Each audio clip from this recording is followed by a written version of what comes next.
Hello India, how are you all? I hope and I wish you all are fine. So, today we are going to discuss temperature dependency of resistivity. देखिए last time हम discuss कर चुके हैं resistivity के बारे में।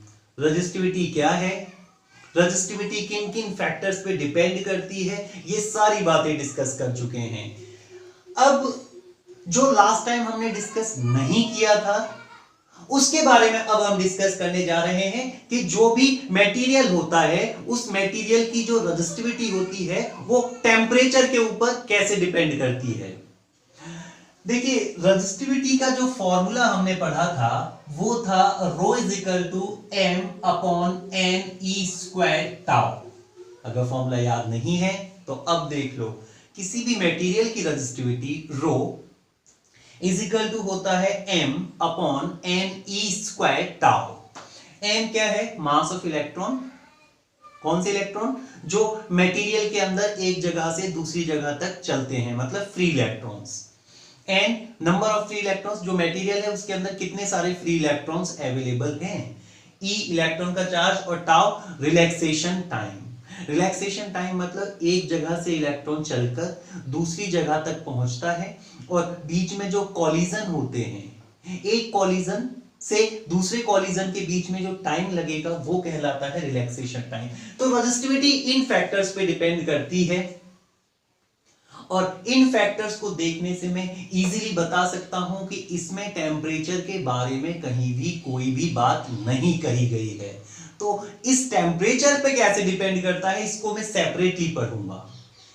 तो सबसे पहले हम बात करेंगे, पहले मेटल्स के बारे में देख लेते हैं। मेटल्स आप जानते हैं, मेटल्स के बारे में देख लेते हैं कि मेटल्स जो होते हैं जैसे सिल्वर, कॉपर, एल्यूमिनियम, आयरन, इनकी जो रेजिस्टिविटी होती है वो टेम्परेचर पे कैसे डिपेंड करती है। तो सबसे पहले मैं इसी फॉर्मूला की हेल्प से आगे बढ़ूंगा, क्योंकि फॉर्मूला होता है resistivity row is equal to m upon n e square tau. इसी फॉर्मूला की हेल्प से आगे हम बढ़ रहे हैं। अब मैं कह रहा हूं जैसे जो वायर है मेरे पास, जो मेटल है, मेटल का जो वायर है, मान लो मेटल के वायर के अंदर फ्री इलेक्ट्रॉन्स अवेलेबल होंगे। जैसे ही मैं टेम्परेचर बढ़ा दूंगा, टेम्परेचर को कैपिटल T से शो कर रहा हूं, जैसे ही टेम्परेचर हम बढ़ा देंगे ये जो इलेक्ट्रॉन्स हैं एक जगह से दूसरी जगह तक तेजी से चलेंगे। टेम्परेचर बढ़ाने से तेजी से चलते हैं। आप खुद भी टेम्परेचर बढ़ेगा आपका तो आप भी भागने की कोशिश करेंगे उस जगह से। टेम्परेचर बढ़ते ही ये इलेक्ट्रॉन तेजी से यहां पहुंचा, तेजी से पहुंचा तो जो टाइम है वो कम लगेगा। एक जगह से दूसरी जगह तक जाने का जो टाइम है वो कम लगेगा, मतलब टाउ की वैल्यू, जो टाउ है रिलैक्सेशन टाइम, वो कम होगा। ओके, टाउ कम होने से रेजिस्टिविटी और टाउ आपस में कैसे रिलेटेड है सर? Inversely proportional. तो टाउ की वैल्यू और रेजिस्टिविटी इनवर्सली प्रोपोर्शनल है, टाउ कम हो रहा है, टाइम कम लग रहा है तो रेजिस्टिविटी बढ़ जाएगी। इनवर्स रिलेशन है, उल्टा रिलेशन है। बात क्लियर है? इसके अलावा मैं जानता हूं, और अगर नहीं जानता हूं तो अब जान लेंगे, किसी भी मटेरियल का जो रेजिस्टेंस होता है, रेजिस्टिविटी नहीं, अभी मैं रेजिस्टेंस की बात कर रहा हूं, वो होता है रोले, रो एल अपॉन ए। ओके, रेजिस्टेंस जो होता है रेजिस्टिविटी के साथ साथ लेंथ और एरिया पे भी डिपेंड करता है, ठीक है, लेकिन एक बात निश्चित है कि रेजिस्टेंस रेजिस्टिविटी पर भी डिपेंड करता है, मटेरियल की रेजिस्टिविटी पर भी डिपेंड करता है। तो रेजिस्टेंस और रेजिस्टिविटी आपस में कैसे हैं सर? डायरेक्टली प्रोपोर्शनल हैं। तो रेजिस्टेंस और रेजिस्टिविटी आप देख सकते हैं डायरेक्टली प्रोपोर्शनल हैं, मतलब अगर रेजिस्टिविटी बढ़ेगी तो मटेरियल का रेजिस्टेंस भी बढ़ेगा। तो हम देख सकते हैं मेटल्स के लिए टेम्परेचर बढ़ाने से रिलैक्सेशन टाइम कम होता है और रिलैक्सेशन टाइम कम होने से रेजिस्टिविटी बढ़ती है, और रेजिस्टिविटी और रेजिस्टेंस डायरेक्टली प्रोपोर्शनल होते हैं, इसलिए रेजिस्टेंस भी बढ़ जाता है। ओके, तो अब मैं इस रिलेशन को डायरेक्टली देख सकता हूं कि टेम्परेचर के बढ़ने से रेजिस्टेंस और रेजिस्टिविटी बढ़ जाते हैं। डायरेक्ट रिलेशन है, डायरेक्ट प्रोपोर्शनल का, डायरेक्ट प्रोपोर्शन का रिलेशन है इनके बीच में। ओके, एक बात तो निश्चित समझ में आ रही है कि टेम्परेचर बढ़ने से रेजिस्टेंस बढ़ेगा, लेकिन मेटल्स के अंदर दो तरीके के मेटल्स पाए जाते हैं। ये जो मेटल्स हैं दो तरीके के होंगे। एक वो मेटल्स जिनमें टेम्परेचर बढ़ाने से रेजिस्टेंस बहुत तेजी से बढ़ेगा, और दूसरे मेटल्स ऐसे होंगे जिनमें टेम्परेचर बढ़ाने से रेजिस्टेंस बढ़ेगा तो सही, लेकिन स्लोली, धीरे धीरे। तो पहले मेटल ले रहा हूं कॉपर टाइप के। कॉपर जो है ये ऐसा मेटल है जिसका टेम्परेचर बढ़ाने से रेजिस्टेंस बढ़ता है तेजी से। तो कॉपर जो मेटल है वो ऐसा मेटल है जिसमें रेजिस्टेंस जो है इंक्रीज करेगा in large amount by increasing temperature. Temperature को बढ़ाने से रेजिस्टेंस बहुत तेजी से बढ़ता है। इस टाइप के मेटल्स के लिए जो ग्राफ आएगा किस किस के बीच में, रेजिस्टिविटी और टेम्परेचर के बीच में खींच लो, या फिर रेजिस्टेंस और टेम्परेचर के बीच में खींच लो। तो रेजिस्टिविटी और टेम्परेचर या रेजिस्टेंस और टेम्परेचर के बीच में जो ग्राफ आएगा, किसी के बीच में भी खींच लो, वो तेजी से बढ़ता हुआ ग्राफ बढ़ेगा तो सही। टेम्परेचर बढ़ाने से रेजिस्टिविटी बढ़ तो रही है, टेम्परेचर कम था, रेजिस्टिविटी जीरो थी, temperature zero, resistivity zero. Temperature मैंने थोड़ा सा बढ़ा दिया, रेजिस्टिविटी बढ़ गई, टेम्परेचर और बढ़ाया, रेजिस्टिविटी और बढ़ गई, टेम्परेचर और बढ़ाने से रेजिस्टिविटी और बढ़ जाती है। लेकिन यहां हम देख रहे हैं कि रेजिस्टेंस का इस ग्राफ का जो स्लोप है, झुकाव है, वो हमें ये बता रहा है कि टेम्परेचर के बढ़ाने से रेजिस्टिविटी बहुत तेजी से बढ़ रही है। ये कॉपर टाइप के मेटल्स में होता है, या फिर इस टाइप के और भी कुछ मेटल्स हो सकते हैं, कुछ और एग्जांपल भी हो सकते हैं। इसके अलावा दूसरे जो मेटल्स होते हैं, तो पहले एग्जांपल में हमने देखा कि जो कॉपर है उसका टेम्परेचर बढ़ाने से रेजिस्टिविटी और रेजिस्टेंस जो है बहुत तेजी से बढ़ते हैं, ज्यादा बढ़ जाते हैं। अब जो दूसरे मेटल्स मैं आपको बता रहा हूं, या फिर एलॉयज। एलॉयज क्या होते हैं? एलॉयज होते हैं दो या दो से ज्यादा मेटल्स को मिला देने से बनते हैं एलॉयज। कोई भी दो मेटल्स ले लो, कॉपर ले लो, सिल्वर ले लो, या कोई भी XYZ दो मेटल्स को लेने से और उनको मिला के बना देने से जो बनता है मटेरियल, वो कहलाता है एलॉयज। तो दुनिया के सभी एलॉयज के लिए और कुछ मेटल्स के लिए ग्राफ कैसा होगा, और टेम्परेचर और रेजिस्टेंस या फिर रेजिस्टिविटी के बीच में रिलेशन कैसा होगा। एक बात तो निश्चित है, रिलेशन का तो समझ में आ ही रहा है कि टेम्परेचर बढ़ाने से रेजिस्टेंस या रेजिस्टिविटी बढ़ जाती है। ओके, अब ग्राफ कैसा दिखेगा? इसमें जो ग्राफ होता है इनके लिए वो डायरेक्टली प्रोपोर्शनल का ग्राफ होता है। डायरेक्टली प्रोपोर्शनल का ग्राफ भी कैसा होता है?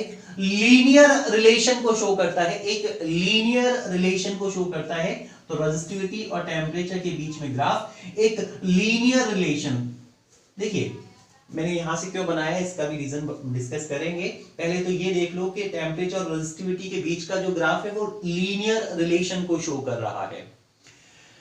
ओके, मतलब बढ़ तो यहां भी रहा है, टेम्परेचर जीरो था या जो भी था, तो इस पर्टिकुलर टेम्परेचर पे रेजिस्टिविटी की वैल्यू कम थी, टेम्परेचर बढ़ा दिया, रेजिस्टिविटी बढ़ गई, टेम्परेचर और बढ़ाया, रेजिस्टिविटी बढ़ गई। लेकिन यहां टेम्परेचर के बढ़ाने से रेजिस्टिविटी एक लीनियर रिलेशन के साथ बढ़ रही है, एक कांस्टेंट रिलेशन के साथ बढ़ रही है। ऐसा नहीं है कि टेम्परेचर बढ़ाने से रेजिस्टिविटी बहुत तेजी से बढ़ रही हो, एक फिक्स रिलेशन के साथ बढ़ रही है। यहां से क्यों ग्राफ स्टार्ट किया है? यहां से ग्राफ स्टार्ट करने का रीजन ये है, मैं ये बताना चाहता हूं कि इस पर्टिकुलर टेम्परेचर पे, ये कोई भी टेम्परेचर है, डिग्री सेल्सियस में ले रहा हूं, मान low temperature in degree Celsius, तो 0 डिग्री सेल्सियस पे रेजिस्टिविटी 0 नहीं हो जाती है। जो मटेरियल है उसका टेम्परेचर मान लो मैंने 0 डिग्री सेल्सियस लिया है, बहुत ठंडा कर दिया, फ्रिज के अंदर रख दिया, 0 डिग्री सेल्सियस तक ले गए। लेकिन 0 डिग्री सेल्सियस मिनिमम टेम्परेचर नहीं होता, 0 डिग्री सेल्सियस से भी बहुत कम टेम्परेचर हो सकता है। तो अभी मैंने इसको 0 डिग्री सेल्सियस पे रखा है, और 0 डिग्री सेल्सियस पे इसकी रेजिस्टिविटी कुछ ना कुछ है, 0 नहीं होगी, कुछ ना कुछ उस वायर की रेजिस्टिविटी 0 नहीं हो पाएगी जो कि मैंने फ्रिज के अंदर 0 डिग्री सेल्सियस पे रख दिया था। तो कब होगी 0? माइनस करना पड़ेगा, और माइनस करना पड़ेगा, बहुत ज्यादा माइनस करना पड़ेगा, तब जाके रेजिस्टिविटी उस मटेरियल की 0 हो पाएगी। तो मैंने अभी यहाँ पे शो किया है कि 0 डिग्री सेल्सियस पे कुछ रेजिस्टिविटी थी, फिर टेम्परेचर बढ़ाते गए रेजिस्टिविटी बढ़ती गई। कैसा रिलेशन है? डायरेक्टली प्रोपोर्शनल का रिलेशन, और उसमें भी लीनियर रिलेशन है। अब मैं एक फॉर्मूला आपको बताने जा रहा हूं स्पेशली इसके लिए। किसके लिए? एलॉयज के लिए और कुछ पर्टिकुलर टाइप के मेटल्स के लिए। कॉपर के नहीं है, कॉपर के लिए रिलेशन दूसरा था। ओके, फॉर्मूला मैं लिख रहा हूं। फॉर्मूला पहले देखेंगे। रो टी, खाने वाली नहीं, resistivity at particular temperature is equal to, किसी पर्टिकुलर टेम्परेचर पे रेजिस्टिविटी इज इक्वल टू होगा रेजिस्टिविटी 0 डिग्री सेल्सियस पे प्लस ब्रैकेट के अंदर plus 1 plus alpha delta T. Delta T क्या है? कितना टेम्परेचर आपने बढ़ा दिया। इनिशियली रेजिस्टिविटी उसकी रो नॉट थी, यहां पे मैं लिख सकता हूं हियर रो नॉट क्या है? Initial resistivity. Initial resistivity. Okay, alpha क्या है? अल्फा एक कांस्टेंट है, ये कहलाता है temperature coefficient of resistivity. Temperature coefficient of resistivity. Delta T क्या है? कितना टेम्परेचर हमने बढ़ाया है। डेल्टा टी है राइज इन टेम्परेचर। इस पर्टिकुलर फॉर्मूला की हेल्प से एक न्यूमेरिकल सॉल्व करने अभी हम जा रहे हैं, राइज इन टेम्परेचर। ओके, और रोटी क्या है? खाने वाली रोटी नहीं है ये, resistivity at some temperature. Resistivity at some temperature. Formula को अभी के अभी राइट नाउ याद करेंगे। Rho T is equal to row not bracket में 1 प्लस अल्फा डेल्टा टी। इसको 2-3 बार मन में रिवाइज करके याद करो। अब देखिए, ये तो रेजिस्टिविटी के लिए हो गया फॉर्मूला, और कौन से मेटल्स के लिए? इस टाइप के मेटल्स के लिए। इस टाइप बोले तो एलॉयज, या इस टाइप के मेटल्स के लिए वो मेटल्स जिनकी रेजिस्टिविटी और टेम्परेचर के बीच में लीनियर रिलेशन होता है। कैसा नहीं होना चाहिए? कैसा होना चाहिए? Linear relation. कैसा नहीं होना चाहिए? नॉन लीनियर नहीं होना चाहिए। नॉन लीनियर किसके लिए था? कॉपर के लिए।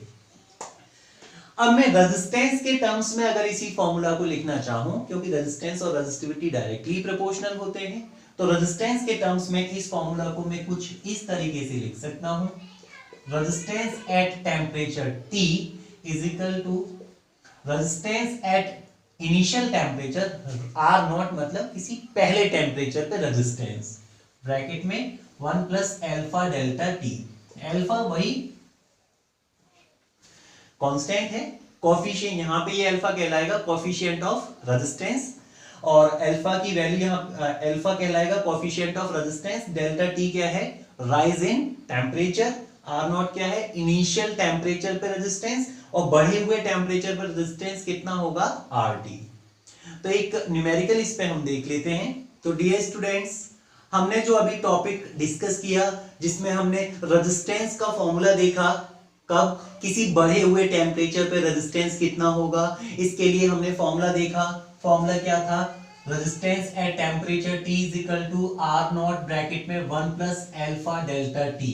इसी फॉर्मूला पे बेस्ड, लास्ट वाले टॉपिक पे बेस्ड एक न्यूमेरिकल पढ़ रहे हैं, जिसमें हम ये भी देखेंगे कि जो मेटल्स होते हैं उनका टेम्परेचर बढ़ाने से रेजिस्टेंस बढ़ जाता है। तो आप एक बार पहले न्यूमेरिकल को पढ़ लें, 30 सेकंड के लिए पॉज करके वीडियो को न्यूमेरिकल पढ़ें और फिर सॉल्यूशन देखें। आई होप आपने न्यूमेरिकल पढ़ लिया है। तो जो डेटा दिया है उसके अकॉर्डिंग प्लैटिनम का एक वायर दिया है, और प्लैटिनम के वायर का आइस पॉइंट पे टेम्परेचर, आइस पॉइंट पे मतलब उस वायर को आइस के अंदर रखा मैंने, और उस टाइम पे उसका जो रेजिस्टेंस था, मतलब 0 डिग्री सेल्सियस पे रेजिस्टेंस एट 0 डिग्री सेल्सियस दे रखा है 5 ओम। इसके बाद मैंने उसी वायर को स्टीम के अंदर रखा। स्टीम का टेम्परेचर 100 डिग्री सेल्सियस, और 100 डिग्री सेल्सियस पे रेजिस्टेंस जो बढ़ के उसका हो गया 5.23 ओम हो गया। एक बात तो श्योर है, टेम्परेचर बढ़ रहा है, रेजिस्टेंस बढ़ रहा है। It happens for metals, metals के लिए ऐसा होता है। ओके, उसके बाद हमसे कहा गया है कि तीसरे बार उस वायर को एक बहुत ज्यादा टेम्परेचर के अंदर रखा गया है। हॉट बाथ मतलब एक बहुत ज्यादा हॉट टेम्परेचर का कोई सॉल्यूशन है मान लो, उस सॉल्यूशन के अंदर उस वायर को रखा जाता है। कितना है टेम्परेचर नहीं पता, आर टी मान लिया, इज इक्वल टू होगा रेजिस्टेंस कितना आ रहा है 5.795 ओम रेजिस्टेंस उस पर्टिकुलर टेम्परेचर पे दिया जा रहा है। और हमसे अब ये पूछा जा रहा है कि वो टेम्परेचर कितना होगा, हॉट बाथ जो था उसका टेम्परेचर कितना होगा जिस पर रेजिस्टेंस जो है मेटल का इतना हो गया है। तो हम फॉर्मूला लगाएंगे, क्योंकि हम जानते हैं किसी बढ़े हुए टेम्परेचर पर रेजिस्टेंस, पहले मान लो मैंने पहले केस में 0 से 100 डिग्री सेल्सियस टेम्परेचर बढ़ा दिया, 0 से 100। ओके, तो बढ़े हुए टेम्परेचर पर रेजिस्टेंस, इसी फॉर्मूला की हेल्प से बढ़े हुए टेम्परेचर पे पहले फॉर्मूला लिख लेते हैं, R T is equal to are not bracket में 1 plus alpha delta T. Okay, R T बढ़े हुए टेम्परेचर पर रेजिस्टेंस 5.23, इनिशियल टेम्परेचर पर रेजिस्टेंस 5 ओम, 1 प्लस एल्फा पता नहीं, एल्फा एक कांस्टेंट होता है, टेम्परेचर कोएफिशिएंट ऑफ रेजिस्टेंस या रेजिस्टिविटी, उसकी वैल्यू हमें नहीं गिवन है। डेल्टा टी टेम्परेचर कितना बढ़ाया है 0 से 100 मतलब 100 डिग्री टेम्परेचर बढ़ा दिया। इसे सॉल्व करना है, एल्फा की वैल्यू लानी है, तो हो जाएगा 1 प्लस एल्फा डेल्टा टी की वैल्यू हो जाएगी 1 प्लस एल्फा इंटू 100 की वैल्यू, 5 को दूसरी साइड ले जाते हैं तो 5.23 डिवाइडेड बाई 5। ओके, यहां से एल्फा इंटू 100 की वैल्यू कितनी हो जाएगी, 1 को ले जाके माइनस कर देते हैं, 5.23 डिवाइडेड बाई 5 माइनस 1, और एल्फा की वैल्यू निकालनी है तो 100 से डिवाइड कर देंगे, सॉल्व कर लेते हैं इसको। ये हो जाएगा alpha into 100 is equal to 5.23 upon 5 minus 5, ये आ जाता है 0.23 डिवाइडेड बाई 5, और एल्फा की वैल्यू हो जाएगी 0.23 डिवाइडेड बाई 5, और एल्फा दूसरी साइड जाके डिवाइड में। इसे सॉल्व करके आ रहा है, तो एल्फा को सॉल्व करके जो वैल्यू आ रही है वो है 4.6 इंटू 10 की पावर माइनस 4। इसकी यूनिट के बारे में अभी हमें डिस्कशन नहीं करना है। Alpha temperature coefficient of resistance जो आ रहा है 4.6 इंटू 10 की पावर माइनस 4 आ रहा है। ओके, अब इस नॉलेज के बिहाफ पे अब हम आगे चलते हैं। अब हम इन दोनों के लिए डेटा कलेक्ट करते हैं, इन दोनों के लिए 0 और T, इनिशियल टेम्परेचर 0 मान रहा हूं, फाइनल टेम्परेचर T है, और रेजिस्टेंस इनिशियल टेम्परेचर पे 5 ओम था, फाइनल टेम्परेचर पे इतना हो गया है, टेम्परेचर डिफरेंस में कैलकुलेट कर लूंगा। कैसे? इसी फॉर्मूला की हेल्प से, फाइनल टेम्परेचर पे resistance is equal to are not bracket में 1 plus alpha delta T, final temperature पे रेजिस्टेंस 5.795 है। ओके, बढ़िया। इनिशियल टेम्परेचर पर रेजिस्टेंस 5 ओम था, बहुत अच्छे, ब्रैकेट में 1 प्लस एल्फा की वैल्यू अभी आपको पता है, एल्फा की वैल्यू 4.6 इंटू 10 की पावर माइनस 4 है। टेम्परेचर यहां से यहां तक कितना बढ़ाया है वो हमें नहीं पता, तो डेल्टा टी रहने दो, उसको सॉल्व कर लेते हैं। 5.795 को 5 से डिवाइड करते हैं तो 1 प्लस 4.6 इंटू 10 की power minus 4 into delta T की जो वैल्यू आ रही है वो आएगी 5.795 डिवाइडेड बाय 5 के बराबर, और 4.6 इंटू इस 1 को दूसरी साइड ले जाओ, 4.6 इंटू 10 की पावर माइनस 4, डेल्टा टी की वैल्यू आ रही है 5.795 डिवाइडेड बाय 5, और ये 1 माइनस हो जाएगा उधर जाके, तो यहां से डेल्टा टी की वैल्यू, या फिर इसको सॉल्व करेंगे 4.6 इंटू 10 की पावर माइनस 4, डेल्टा टी की वैल्यू आ रही है, सॉल्व करेंगे 5.795 माइनस 5 अपॉन में 5, इसे सॉल्व करके आ रहा है 0.159, इसे सॉल्व करके आ रहा है 0.159। आप सॉल्व करते रहेंगे कैलकुलेटर से। डेल्टा टी की वैल्यू निकालनी है, अगर डेल्टा टी की वैल्यू कैलकुलेट करनी है, इसको दूसरी साइड ले जाके डिवाइड कर देंगे, delta t is equal to आ रहा है 0.159 डिवाइडेड बाय ये यो 4.6 इंटू 10 की पावर माइनस 4 से डिवाइड कर दिया, डेल्टा टी की वैल्यू यहां से आ रही है नियर अबाउट 345। आप near about value calculate, exactly value calculator से निकाल लेंगे, नियर अबाउट वैल्यू आ रही है 345। ये क्या है? Delta T. डेल्टा टी बोले तो चेंज इन टेम्परेचर। चेंज कैसे निकालते हैं? बाद वाले में से पहले वाले को माइनस करके, तो बाद वाला माइनस पहले वाला, बाद वाला मुझे नहीं पता तो टी मान लिया, पहले वाला मुझे पता है कितना था, 0 था, तो माइनस 0 इज इक्वल टू 345, तो फाइनल टेम्परेचर कितना होगा, बाद वाला टेम्परेचर इज इक्वल टू 345 आ जाता है। तो अब मेटल्स के बाद हम बात करेंगे सेमीकंडक्टर्स और इंसुलेटर्स का जो रेजिस्टेंस होता है या फिर रेजिस्टिविटी होती है वो टेम्परेचर पे कैसे डिपेंड करती है? किसकी? सेमीकंडक्टर्स और इंसुलेटर्स। सेमीकंडक्टर्स मतलब बीच में होंगे। इनकी जो रेजिस्टिविटी और कंडक्टिविटी है वो मेटल्स और इंसुलेटर के बीच में होती है। इंसुलेटर आप जानते हैं, इंसुलेटर ऐसे मटेरियल होते हैं जो चार्ज को एक जगह से दूसरी जगह तक फ्लो नहीं करा पाते हैं। ओके, अब इनकी रेजिस्टिविटी के बारे में जानना है, फॉर्मूला मैं वही लिख लूंगा। कौन सा? आप जानते हैं रेजिस्टिविटी का फॉर्मूला होता है सर, वायर के वो जो वायर है या जो मटेरियल है उसकी रेजिस्टिविटी का फॉर्मूला होता है m/n(e²τ). m mass of electron, free electrons का मास है, n number of electrons, e एक इलेक्ट्रॉन का चार्ज है उसका भी स्क्वायर है, टाउ रिलैक्सेशन टाइम है। रिलैक्सेशन टाइम बोले तो एक जगह से दूसरी जगह तक जाने में जो टाइम लग रहा है। ओके, देखिए यहां पे टेम्परेचर बढ़ाने से टाउ के ऊपर फर्क नहीं पड़ता। सेमीकंडक्टर्स के अंदर टेम्परेचर को बढ़ाने से रिलैक्सेशन टाइम पे फर्क नहीं पड़ता, लेकिन एन पे फर्क पड़ता है, नंबर ऑफ फ्री इलेक्ट्रॉन्स पे फर्क पड़ता है। क्यों? जैसे जैसे मैं टेम्परेचर बढ़ाऊंगा, टेम्परेचर को बढ़ाने से क्या है, जो सब्सटेंस है सेमीकंडक्टर्स का या फिर इंसुलेटर्स का, उसके अंदर से जैसे जैसे टेम्परेचर बढ़ाऊंगा इलेक्ट्रॉन्स को एनर्जी मिलने लगेगी, बहुत एनर्जी मिल जाएगी, और इतनी एनर्जी मिल जाएगी कि वो जो अपनी ड्यूटी कर रहे थे, ड्यूटी क्या, ऑर्बिट के चारों तरफ घूम रहे थे, उस ड्यूटी से फ्री हो जाएंगे, उस ड्यूटी से फ्री हो जाएंगे, और ये कहलाएंगे फिर फ्री इलेक्ट्रॉन। मटेरियल से बाहर नहीं जाएंगे, रहेंगे मेटल के अंदर ही, लेकिन अपनी ड्यूटी से फ्री होके ये कहलाएंगे फ्री इलेक्ट्रॉन। कौन से इलेक्ट्रॉन? Free electron. और ये एन क्या होता है? ये फ्री इलेक्ट्रॉन ही होता है। तो अब कहानी को ऐसे समझ सकते हैं कि सर हमने टेम्परेचर बढ़ाया, किसका? सेमीकंडक्टर या इंसुलेटर्स का, ठीक है बढ़ाया, टाउ पे कोई फर्क नहीं पड़ा, ये सारी चीजें अनचेंज रहेंगी, ओके, लेकिन एन पे फर्क पड़ेगा। जैसे जैसे टेम्परेचर बढ़ाएंगे नंबर ऑफ फ्री इलेक्ट्रॉन्स बढ़ते जाएंगे, टेम्परेचर और ज्यादा, नंबर ऑफ फ्री इलेक्ट्रॉन्स और ज्यादा। अब नंबर ऑफ फ्री इलेक्ट्रॉन्स के बढ़ने से रेजिस्टिविटी कम होती जाती है, तो टेम्परेचर बढ़ाने से नंबर ऑफ फ्री इलेक्ट्रॉन्स बढ़ते हैं, और नंबर ऑफ फ्री इलेक्ट्रॉन्स के बढ़ने से रेजिस्टिविटी कम होती है, क्योंकि उल्टा रिलेशन है, इनवर्स रिलेशन है। और रेजिस्टिविटी और रेजिस्टेंस के बीच में रिलेशन आपको पता ही है, रेजिस्टेंस का फॉर्मूला होता है ρ×L/A। तो रेजिस्टेंस और रेजिस्टिविटी डायरेक्टली प्रोपोर्शनल होते हैं, तो रेजिस्टिविटी के बढ़ने से रेजिस्टेंस भी बढ़ेगा, और रेजिस्टिविटी के कम होने से रेजिस्टेंस भी कम होगा।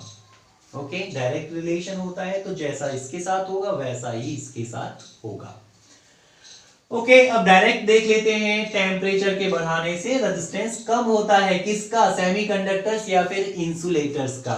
आपके पास जो भी इंसुलेटर्स होते हैं, रबर है या प्लास्टिक है या जो भी इंसुलेटर्स हैं या सेमीकंडक्टर्स हैं, जैसे सिलिकॉन या फिर जर्मेनियम, आगे पढ़ेंगे, सिलिकॉन और जर्मेनियम सेमीकंडक्टर मटेरियल्स होते हैं। तो जैसे जैसे आप इनका टेम्परेचर बढ़ाते हैं रेजिस्टिविटी कम होती जाती है, इनकी रेजिस्टिविटी कम होती जाती है और रेजिस्टेंस भी कम होता जाता है। रिलेशन कैसा हो गया सर? उल्टा रिलेशन हो गया। और उल्टे रिलेशन के लिए ग्राफ कैसा बनता है? रेजिस्टिविटी के लिए खींच लो या रेजिस्टेंस के लिए खींच लो, एक ही बात है। रेजिस्टिविटी और टेम्परेचर के बीच में ग्राफ उल्टा ग्राफ होगा, इनवर्स रिलेशन होगा। इनवर्स रिलेशन का ग्राफ कैसा बनता है? ये चांद का सा टुकड़ा। क्यों? क्योंकि जब टेम्परेचर ज्यादा कम था उस टाइम पे रेजिस्टिविटी ज्यादा थी, जैसे जैसे टेम्परेचर बढ़ता जा रहा है रेजिस्टिविटी कम होती जा रही है। टेम्परेचर के बढ़ने से रेजिस्टिविटी कम होती जा रही है, उल्टा रिलेशन है। किसके लिए? सेमीकंडक्टर्स और इंसुलेटर्स के लिए। ओके, इसके लिए कोई स्पेसिफिक फॉर्मूला, रेजिस्टिविटी और टेम्परेचर के बीच में कोई स्पेसिफिक फॉर्मूला यहां हमें देने की कोई जरूरत नहीं है। यहां पे कोई फॉर्मूला हमारे सिलेबस से रिलेटेड नहीं है। बस आपको ये ध्यान रखना है, रेजिस्टिविटी और टेम्परेचर सेमीकंडक्टर्स या फिर इंसुलेटर्स के लिए इनवर्सली प्रोपोर्शनल होते हैं। टेम्परेचर बढ़ाएंगे रेजिस्टिविटी कम होती जाएगी, रेजिस्टिविटी डिक्रीज होती जाएगी। अब जो थर्ड पॉइंट हमें पढ़ना है वो इलेक्ट्रोलाइट्स के लिए पढ़ना है। अब हम पढ़ेंगे कि इलेक्ट्रोलाइट सॉल्यूशंस जो होते हैं, केमिकल सॉल्यूशंस जो होते हैं, जिनकी वजह से करंट फ्लो कर सकता है, चार्ज फ्लो कर सकता है, उन पर टेम्परेचर का क्या फर्क पड़ता है, टेम्परेचर बढ़ाने से रेजिस्टिविटी पर क्या फर्क पड़ता है। मैंने एक केमिकल लिया, केमिकल को इस बीकर के अंदर रख दिया और दो इलेक्ट्रोड्स लिए, इन दोनों इलेक्ट्रोड्स को मैंने एक वायर के थ्रू जोड़ दिया, तो ऐसा करने से करंट फ्लो होने लगता है, करंट फ्लो होने लगता है। ओके, करंट फ्लो क्यों होता है, चार्ज के चलने से। तो चार्ज ऐसे करके चलता है, इस इलेक्ट्रोड से इस इलेक्ट्रोड के बीच में चार्ज फ्लो होता है इस केमिकल के थ्रू। ये जो केमिकल है, यहां केमिकल के थ्रू इस पॉइंट से इस पॉइंट तक चार्ज इसके अंदर भी फ्लो होगा। ओके, अब मैं ये जानना चाहता हूं कि इस सॉल्यूशन का टेम्परेचर बढ़ाने से या घटा देने से, कम कर देने से, उस स्पीड पे क्या फर्क पड़ेगा, चार्ज के चलने पे क्या फर्क पड़ेगा, और रेजिस्टेंस या फिर रेजिस्टिविटी पे क्या फर्क पड़ेगा, ये मैं जानना चाहता हूं। देखिए एक बात देखते हैं, हालांकि इसमें हम वो फॉर्मूला डिस्कस नहीं करने जा रहे, बिना फॉर्मूले के ही देखेंगे। यहां पे टेम्परेचर बढ़ा रहा हूं, टेम्परेचर बढ़ा रहे हैं, तो टेम्परेचर बढ़ाने से क्या होता है, जो इलेक्ट्रॉन्स थे या जो आयंस थे, इसके अंदर जो आयंस थे, वो आयंस पास पास ना रह के दूर दूर चले जाएंगे। आयंस जो हैं, जो कि पास पास रहा करते थे, ठंड थी तो वो चिपक के बैठे थे, लेकिन टेम्परेचर बढ़ाते गए तो वो दूर होते गए। ऐसा नॉर्मल लाइफ में भी होता है, आपके साथ भी होगा। टेम्परेचर बढ़ाने से वो दूर होते गए, दूर होते गए मतलब फ्री होते गए। तो टेम्परेचर बढ़ाने से फ्रीनेस उन इलेक्ट्रॉन्स की बढ़ जाती है, फ्रीनेस बढ़ जाती है, और वो तेजी से भागेंगे। तेजी से भागेंगे मतलब वो फ्री हैं कहीं भी चलने के लिए, मतलब अच्छी कंडक्टिविटी शो करेंगे। तेजी से भागेंगे मतलब अच्छे कंडक्टर बन गए, कहीं भी ले जाओ उनको, कंडक्टिविटी बढ़ जाती है, कंडक्टिविटी बढ़ जाती है। और कंडक्टिविटी और रेजिस्टिविटी कैसे होते हैं सर, इनवर्सली प्रोपोर्शनल। कंडक्टिविटी बढ़ गई तो मतलब रेजिस्टिविटी कम हो गई। कंडक्टिविटी बढ़ना मतलब वो आराम से कहीं भी जहां जाना चाहे वहां जा सकते हैं। कंडक्टिविटी बढ़ गई मतलब रेजिस्टिविटी उसकी कम हो जाएगी। तो कंडक्टिविटी बढ़ने से रेजिस्टिविटी और रेजिस्टेंस जो है डिक्रीज होंगे। अब इन दोनों के बीच में डायरेक्ट रिलेशन देखो, टेम्परेचर बढ़ाने से रेजिस्टिविटी कम हो रही है, टेम्परेचर बढ़ाने से रेजिस्टिविटी कम हो रही है, किसके लिए, इलेक्ट्रोलाइट्स सॉल्यूशंस के लिए। तो ग्राफ कैसा आएगा, उल्टा ग्राफ आएगा, इनवर्स रिलेशन का ग्राफ आएगा। इनवर्स रिलेशन का ग्राफ ऐसा होता है, जब टेम्परेचर कम हुआ करता था रेजिस्टिविटी बहुत होती थी, टेम्परेचर बढ़ाते जा रहे हैं रेजिस्टिविटी कम होती जा रही है, एक क्वांटिटी बढ़ रही है एक क्वांटिटी कम हो रही है। तो कैसा रिलेशन हुआ, इनवर्स रिलेशन, उल्टा रिलेशन, इसी को बोलते हैं इनवर्सली प्रोपोर्शनल। और इनवर्सली प्रोपोर्शनल के लिए ग्राफ आता है ये चांद का सा टुकड़ा, चांद सा रोशन चेहरा नहीं। ओके, तो इसी बात को हम ऐसे एक्सप्लेन कर सकते हैं कि if we increase the temperature of the electrolyte solution, then the inter atomic forces या inter ionic forces reduces, so the ions get free. If the ions get free, then the conductivity increases, and conductivity and resistivity are inversely proportional, so the resistivity will decrease. Hence the temperature and resistivity are inversely